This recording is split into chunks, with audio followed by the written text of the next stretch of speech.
नमस्कार, आप देख रहे हैं जन टीवी और मैं आपके साथ आकांक्षा पारिक। खबरों की शुरुआत से पहले एक नजर हेडलाइंस पर। नैनीताल में अवे ऑल बोट्स प्रतियोगिता का आयोजन, राज्यपाल गुरमीत सिंह ने की शिरकत, विजेता नाविकों को किया सम्मानित।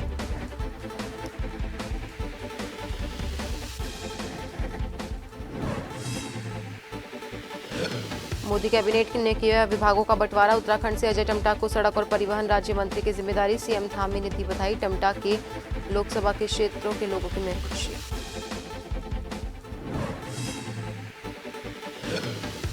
उपचुनाव घोषणा के साथ राजनीतिक हलचल तेज, बद्रीनाथ विधानसभा सीट बनी कांग्रेस के लिए प्रतिष्ठा का विषय, राजेंद्र भंडारी के बीजेपी में जाने से खाली हुई थी सीट, करण महारा बोले अब जनता देगी जवाब।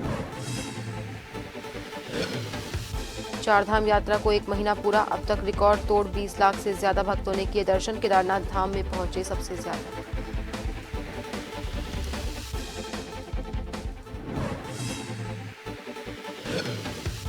और लोहाघाट में खुले पड़े तारों के करंट से युवक की मौत, बिजली विभाग पर लापरवाही का आरोप, परिजनों ने की मुआवजे की मांग।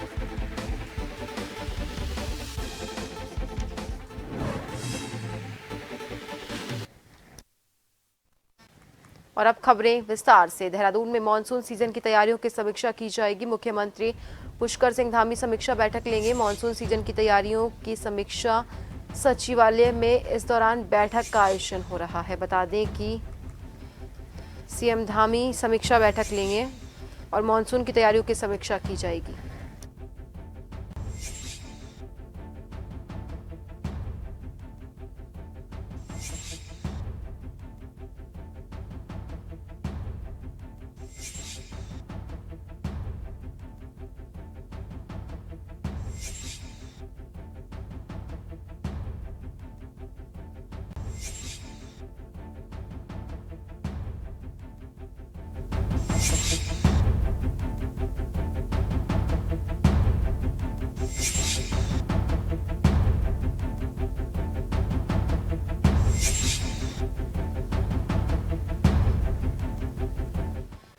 और खबर पर ज्यादा जानकारी के लिए हमारे साथ उत्तराखंड के bureau chief SN Pant sir सीधा हमारे साथ फोन लाइन पर जुड़ चुके हैं। एसएन पंत सर, आज सीएम धामी मानसून सीजन की तैयारियों की समीक्षा बैठक लेंगे, तो इस बैठक में क्या कुछ महत्वपूर्ण मुद्दों पर चर्चा की जा सकती है? साथ ही आपदा आने वाले समय में निपटने के लिए, किसी भी आपदा से निपटने के लिए कैसे स्थितियों पर चर्चा हो सकती है?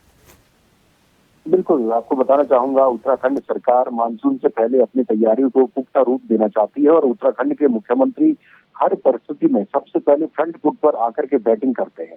इसी कड़ी में, क्योंकि उत्तराखंड में मौसम विभाग ने कहा है पश्चिमी विक्षोभ के कारण 15 जून के बाद कभी भी उत्तराखंड में मानसून पूरे देश के साथ आ सकता है। ऐसे में मुख्यमंत्री ने इस बात को आधार बना करके अपनी कैबिनेट के साथ भी बैठक की और आज जिस तरीके से वो समीक्षा बैठक विभागीय अधिकारियों के साथ करने वाले हैं, उसके मद्देनजर वीडियो कॉन्फ्रेंसिंग के जरिए तमाम जिलों के जिलाधिकारी उनके साथ जुड़ेंगे, गढ़वाल और कुमाऊं कमिश्नर उनके साथ जुड़ेंगे, जहां पर आपदा से संबंधित पहले की जो तैयारियां हैं या मानसून के आने से पहले की तैयारियां क्या है, जिसमें सर्वप्रमुख ये ध्यान दिया जाएगा कि ड्रेनेज सिस्टम किस तरीके से काम कर रहा है। वर्तमान में अगर बारिश होती है और अधिक तादाद में बारिश होती है तो उस परिस्थिति में क्या जल भराव होगा या पानी ड्रेनेज सिस्टम बेहतर होने के कारण निकल जाएगा, उसकी तैयारियां हैं। इसके अलावा जो नालियां चौक हो रखी है उनकी साफ सफाई है।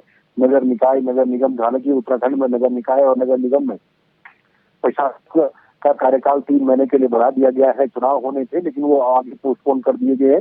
ऐसे में तमाम पार्षदों की भी जिम्मेदारी बढ़ जाती है और सरकार के अधिकारियों की जिम्मेदारी बढ़ जाती है और मुख्यमंत्री इसी बात की समीक्षा कर रहे हैं कि पूरे उत्तराखंड में नगर निगम, नगर निकाय, नगर पंचायत में किस तरीके की व्यवस्थाएं हैं, क्या रसद की सामग्री पूरी है या पेट्रोल के साथ साथ जो रसोई गैस के सिलेंडर के जो गोदाम गढ़वाल और कुमाऊं मंडल में बनाए गए हैं उनमें जो रसद है वो पूरी मात्रा में तादाद रहती है। क्योंकि जब बारिश होती है या मानसून आता है तो सड़कें बंद हो जाती है। सड़कें बंद होने के कारण हालांकि बीआरओ और पीडब्ल्यूडी लगातार सड़कों को खोलने का काम करता है। एसडीआरएफ और एनडीआरएफ अपने तरीके से लोगों को रेस्क्यू ऑपरेशन जुटाती है। लेकिन इस तरीके की तमाम तैयारियां हैं जो बिंदुवार छोटी छोटी बातों को ध्यान में रखते हुए पहले से ही जो जहां पर दिक्कतें आती हैं उन दिक्कतों को दूर किया जाए, इसका निर्देश आज मुख्यमंत्री अधिकारियों को दे रहे थे। जो अपने आप में बड़ी खबर है कि उत्तराखंड में आपदा से पहले या मानसून के आने से पहले तमाम विभागीय समीक्षा मुख्यमंत्री कर रहे हैं, जिसमें पेयजल के अलावा आपूर्ति विभाग है, रसद विभाग है, इसके अलावा अगर हम बात करें तो पावर सेक्टर से उत्तराखंड जल विद्युत निगम है, उत्तराखंड पावर कॉर्पोरेशन है, पावर ट्रांसमिशन कॉर्पोरेशन लिमिटेड है यानी ऊर्जा महकमा है, इसके अलावा पीडब्ल्यूडी विभाग है, इसके अलावा जो एसडीआरएफ की टीम है उसके चीफ के तौर पर वो भी वीडियो कॉन्फ्रेंसिंग के जरिए जुड़ रहे हैं। तो यानी जिन जिन विभागों का मानसून के दरमियान आवश्यकता पड़ती है, चाहे वो जरूरी आवश्यक सेवाएं हो या ट्रांसपोर्टेशन हो, इन तमाम बातों को ध्यान में रखते हुए विभागीय अधिकारियों को उचित दिशा निर्देश यहाँ पर प्रदान कर रहे हैं उत्तराखंड के मुख्यमंत्री। और आगे तमाम बातों को ध्यान में रखते हुए किसी तरीके की दुश्वारियां आम जनता के सामने खड़ी ना हो, उसको दूर करने के लिए जितना जल्द से जल्द समय लिया जाए या जितना जल्दी से जल्दी किया जाए, उस बातों को दिशा निर्देश दे रहे हैं। जी बहुत बहुत धन्यवाद एहसन पंत सर हमसे जुड़ने के लिए और तमाम जानकारी साझा करने के लिए। तो आप सभी को बता दें कि मॉनसून सीजन की तैयारियों की समीक्षा बैठक की जाएगी, जहां सीएम धामी समीक्षा बैठक करेंगे। इसके साथ ही आगामी सीजन को लेकर पूरी तरह की तैयारियों पर इस बैठक में फोकस रहने वाला है। राज्यपाल गुरमीत सिंह ने सोमवार को एनसीसी ग्रुप मुख्यालय नैनीताल द्वारा नैनी झील में आयोजित अवे ऑल बोट्स प्रतियोगिता का फ्लैग ऑफ किया। राज्यपाल ने स्वयं बोट में सफर कर इस प्रतियोगिता को देखा। उन्होंने इस प्रतियोगिता में विजेता नाविकों को पुरस्कृत किया। इस मौके पर राज्यपाल ने कहा कि एनसीसी द्वारा इस कार्यक्रम के माध्यम से जिस तरह अपनी तैयारी, प्रशिक्षण और एक समन्वय उदाहरण पेश किया है वो सराहनीय है। उन्होंने कहा कि अवे ऑल बोट्स राष्ट्रीय सुरक्षा और हमारी समुद्री ताकत के लिए ज़रूरी है और हमें हर वक्त चुनौती के लिए तैयार रहने के लिए प्रेरित करती है। राज्यपाल ने कहा कि जिस तरह से एनसीसी की बेटियों द्वारा अपनी क्षमता का प्रदर्शन किया गया वो उनकी असीमित प्रतिभा को दिखाती है।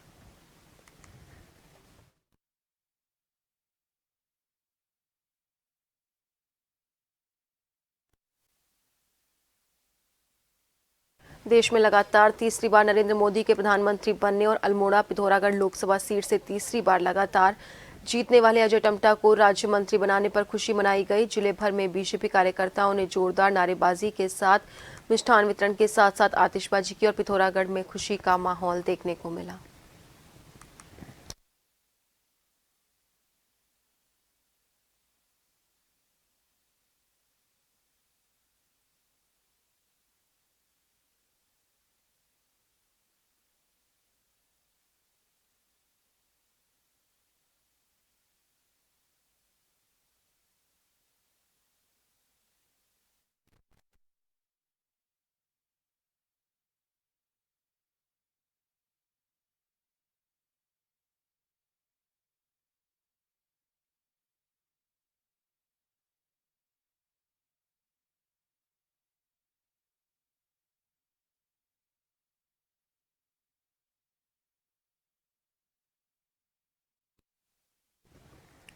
अल्मोड़ा पिथौरागढ़ संसदीय सीट से लोकसभा सांसद अजय टम्टा को मोदी सरकार में राज्य मंत्री बनाए जाने पर रानीखेत नगर में बीजेपी कार्यकर्ताओं और पदाधिकारियों ने गांधी चौक में आतिशबाजी कर खुशी जताई और मिष्ठान वितरण किया। अजय टम्टा ने इस बार हैट्रिक लगाई है और वो इस सीट से तीसरी बार जीते हैं। बीजेपी नगर अध्यक्ष मनीष चौधरी और महामंत्री उमेश पंत ने कहा कि अजय टम्टा के मंत्री बनने से उत्तराखंड को लाभ मिलेगा।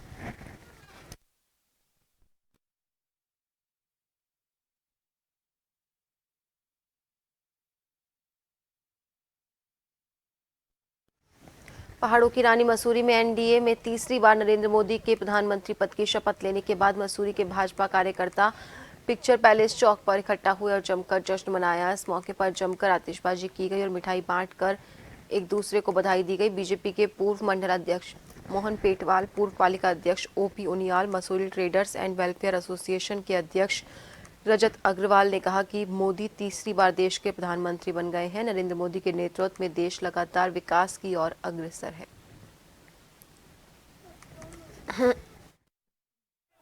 पहले तो एनडीए को जिस तरह से एनडीए का जो गठबंधन है हमारे केंद्र में, उनके द्वारा जो है तीसरे टर्म में जो है माननीय प्रधानमंत्री जो है नरेंद्र मोदी जो है प्रधानमंत्री बनने जा रहे हैं। माननीय प्रधानमंत्री को सभी कार्यकर्ताओं को जो है बहुत बहुत शुभकामनाएं, बहुत बहुत बधाई और सभी मंत्रियों को जो आज शपथ लेंगे निश्चित ही उनको भी बहुत बहुत बधाई है। और उत्तराखंड के संदर्भ में जिस तरह से पुष्कर धामी जी की सरकार ने और यहाँ के जो क्षेत्रीय विधायक हैं, चाहे मसूरी विधानसभा की बात ले लीजिए, यहाँ पर जो विजय हुई है निश्चित ही उसमें जो है जो क्षेत्रीय विधायक और कैबिनेट मिनिस्टर हैं उनके द्वारा जिस तरह से जो है दिन रात काम करके और जो भी सुविधाएं और जो भी आवश्यकताएं थी उनको कार्यकर्ताओं को उपलब्ध कराने के बावजूद, इसलिए आपने देखा होगा कि यहाँ के मसूरी के जो विधायक हैं वो यहाँ के स्थानीय हैं, लेकिन उसके बावजूद भी जो है भारतीय जनता पार्टी की यहाँ पर जीत हुई है। मैं निश्चित मानता हूँ कि ये जो है भारतीय जनता पार्टी बहुत बड़ी जीत है। उत्तराखंड की 2 विधानसभा सीटों पर उपचुनाव की घोषणा होने के साथ ही राजनीतिक गलियारों में भी हलचल होने लगी है। कांग्रेस प्रदेश अध्यक्ष करण मेहरा ने जनपद मुख्यालय गोपेश्वर में बद्रीनाथ विधानसभा उपचुनाव को लेकर कांग्रेस पदाधिकारी और कार्यकर्ताओं से मुलाकात की। इस दौरान उन्होंने कहा कि बद्रीनाथ विधानसभा उपचुनाव में राजेंद्र भंडारी कांग्रेस के नाम से और कांग्रेस कार्यकर्ताओं की मेहनत से 2022 में चुनाव जीते थे और एक बार फिर राजेंद्र भंडारी ने अपने स्वार्थ के लिए बद्रीनाथ की जनता पर उपचुनाव थोप दिया, जिसकी सजा बद्रीनाथ विधानसभा की जनता उनको देगी। उन्होंने कहा कि लंबे समय से कांग्रेस के साथ जुड़े पदाधिकारी उपचुनाव में अपनी दावेदारी पेश कर रहे हैं, लेकिन जनपद स्तर और प्रदेश स्तर की पदाधिकारी द्वारा मंथन करने के बाद जिस भी कार्यकर्ता को अपना प्रत्याशी बनाया जाएगा। जो लोकसभा के परिणाम है उसके पीछे 2-3 कारण हैं। एक तो जिन लोगों को हम चाह रहे थे वो चुनाव लड़ें, वो टिकट नहीं हुए और सीनियर्स ने लड़ाई लड़ने से मना किया और वो आप सब लोगों के संज्ञान में हो, ऑन कैमरा चीजें आई हैं, उसका नुकसान हुआ, कार्यकर्ताओं का मनोबल टूटा। और जब सीनियर्स नहीं लड़ते, योद्धा को युद्ध में जाना चाहिए। प्रतिकूल परिस्थितियों में तो लड़ेगा कार्यकर्ता और अनुकूल स्थिति में लड़ते हैं नेता, तो ऐसे में दिक्कत आती है। वही कारण रहा, नहीं तो पूरे भारत में रिजल्ट अच्छा हुआ। यूपी एडजॉइनिंग यूपी है और जब अविभाजित उत्तर प्रदेश में थे एक सा मैंडेट होता था। उत्तर प्रदेश हम जीत गए लेकिन उत्तराखंड हारे, उसका कारण यही था जो मैं आपको बता रहा हूँ। केदारनाथ धाम में साल 1 महीने के अंदर 7,66,818 तीर्थयात्रियों ने दर्शन कर नया रिकॉर्ड बनाया। केदारनाथ धाम आने वाले तीर्थयात्रियों की संख्या पहली बार 7.5 लाख के आंकड़े के पार पहुंच गई। देश विदेश से आने वाले श्रद्धालुओं को कोई परेशानी न हो, इसके लिए जिला प्रशासन पूरी कोशिश कर रहा है। यात्रा के सभी पहलुओं की बारीकी से निगरानी भी की जा रही है। केदारपुरी में तीर्थयात्रियों के लिए मेडिकल कैंप भी लगाए गए हैं।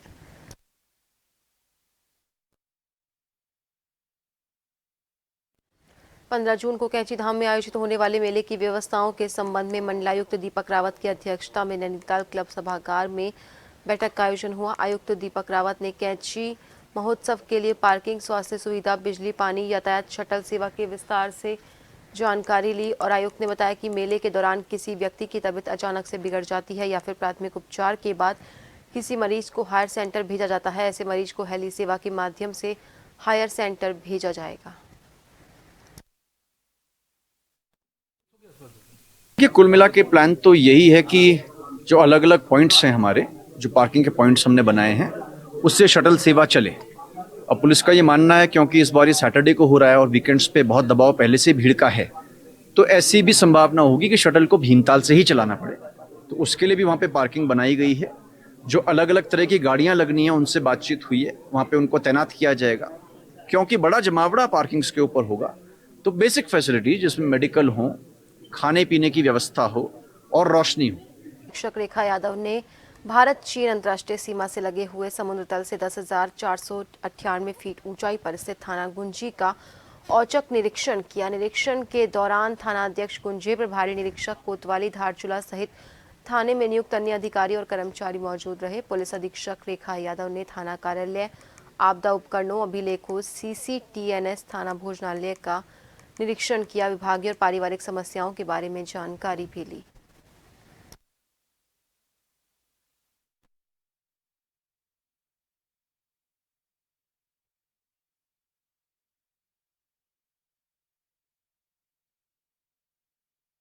लोहाघाट की मटियानी ग्राम सभा के नकेला में युवक की करंट लगने से मौत हो गई। उपजिला चिकित्सालय की डॉक्टर बीना ने बताया उनकी मौत अस्पताल आने से पहले ही हो चुकी थी। परिजनों ने बताया महेश दिल्ली में ड्राइवरी कर अपने परिवार का भरण पोषण करते थे। उनके 3 छोटे छोटे बच्चे हैं और परिवार की आर्थिक स्थिति काफी दयनीय है। मृतक के परिजनों और पूर्व जिला पंचायत सदस्य पुष्कर सिंह बोहरा, ग्रामीण कैलाश सावंत, रतन महेश सिंह ने इस घटना का जिम्मेदार विद्युत विभाग को माना है। कहा लंबे समय से विद्युत लाइन के तार खुले पड़े थे। परिजनों के द्वारा कई बार विद्युत विभाग से ठीक करने की मांग की गई, लेकिन विभाग के द्वारा कोई संज्ञान नहीं लिया गया।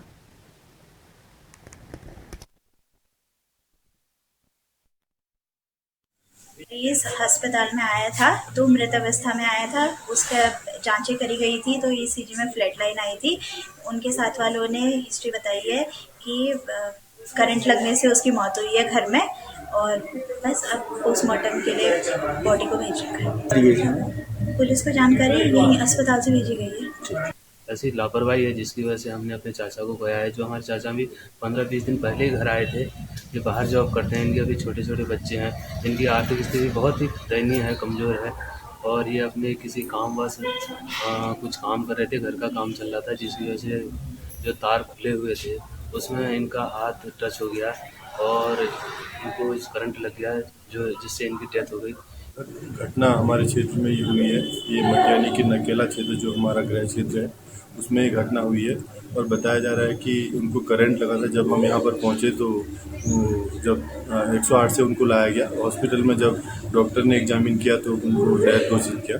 बहुत बुरी स्थिति, उनके बहुत दयनीय स्थिति में हुआ है। और पता चला है कि ग्रामीण उनके घर वालों के द्वारा कई बार विभाग को बताया कि ये लाइट के तार खुले हैं और इनको सही तरीके से लगाया जाए, लेकिन विभागीय लापरवाही अगर उनके घर वाले कह रहे हैं तो मैं समझता हूँ कि इसमें उनको ध्यान देना चाहिए।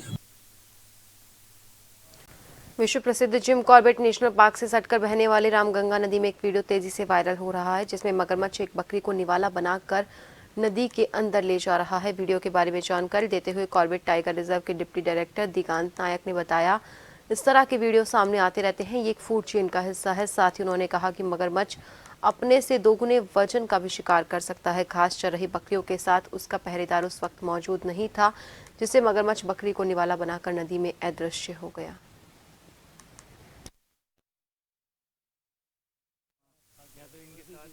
एक वीडियो अभी देखने आ रहा था कि मार्चूला के पास जो रामगंगा नदी जहाँ बहती है वहाँ पे बकरी चरने के लिए गई होगी। वहाँ पे बकरा वो ये भी नहीं था, उसके साथ भी कोई नहीं था। और एक क्रोकोडाइल ने वहाँ पे मगर क्रोकोडाइल जो था वो उस पर अटैक करके उसको ले गया अंदर। तो ये तो प्रैक्टिकल, ये तो नॉर्मल है, ये होता रहता है। जो क्रोकोडाइल जो मगरमच्छ जो है वो अपने से बड़े लगभग 2 गुना बड़े इसको भी शिकार करती है। तो ये नेचुरल कोर्स है और ये होता रहता है।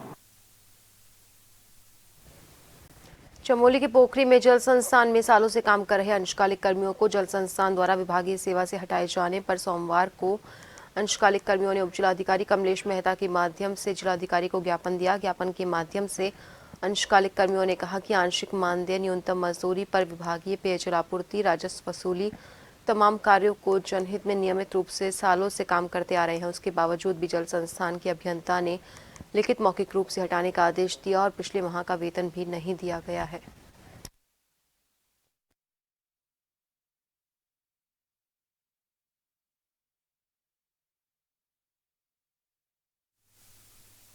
हमारे अधिशासी अभियंता गोपेश्वर के द्वारा उत्तराखंड के स्थान के अंतर्गत केवल गोपेश्वर डिवीजन में जो हमारे 2 डिवीजन है, कर्णप्रयाग डिवीजन और गोपेश्वर डिवीजन, तो सारे डिवीजनों में जो है कि कोई सूचना नहीं है। और हमारे अधिशासी अभियंता गोपेश्वर के द्वारा हमें बताया गया कि आपको जो है 60 साल जिनको हो चुके हैं उनको हटाया गया है। और हमें अभी तक जो है बाकी हमारे 5 जो कर्णप्रयाग डिवीजन के अंदर जो है 5 खंड विकास हैं, वहाँ वो कार्यरत हैं। और हमारे गोपेश्वर डिवीजन में 4 विकास खंड हैं जिनको कि निष्कासित किया गया है। संस्थान में काम करते हैं, वहाँ बेसिकली लाइंस को मेंटेन करते हैं बीटीसी कार्मिक है। इनके द्वारा एक ज्ञापन दिया गया है जिलाधिकारी महोदय के लिए। इनकी कुछ समस्याएं हैं तो हम ज्ञापन आगे प्रेषित कर देंगे और संबंधित विभाग के साथ उनका पक्ष जानते हुए इसका समाधान किया जाएगा।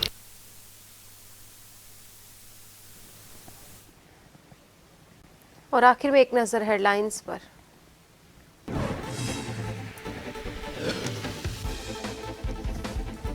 नैनीताल में अवे ऑल बोर्ड्स प्रतियोगिता का आयोजन, राज्यपाल गुरमीत सिंह ने की शिरकत, विजेता नाविकों को किया सम्मानित।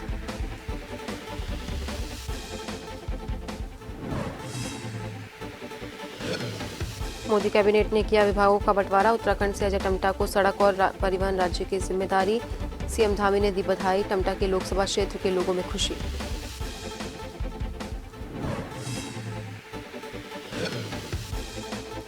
उपचुनाव घोषणा के साथ राजनीतिक हलचल तेज, बद्रीनाथ विधानसभा सीट बनी कांग्रेस के लिए प्रतिष्ठा का विषय, राजेंद्र भंडारी के बीजेपी में जाने से खाली हुई थी सीट, करण महारा बोले अब जनता देगी जवाब। 4 धाम यात्रा को 1 महीना पूरा, अब तक रिकॉर्ड तोड़ 20 लाख से ज्यादा भक्तों ने किए दर्शन, केदारनाथ धाम में पहुंचे सबसे ज्यादा।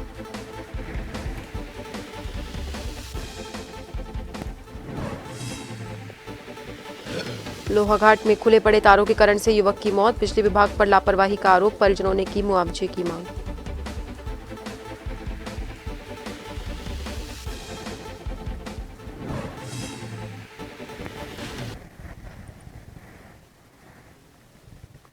और फिलहाल के लिए बुलेटिन में इतना ही। बने रहिए जन टीवी के साथ। नमस्कार।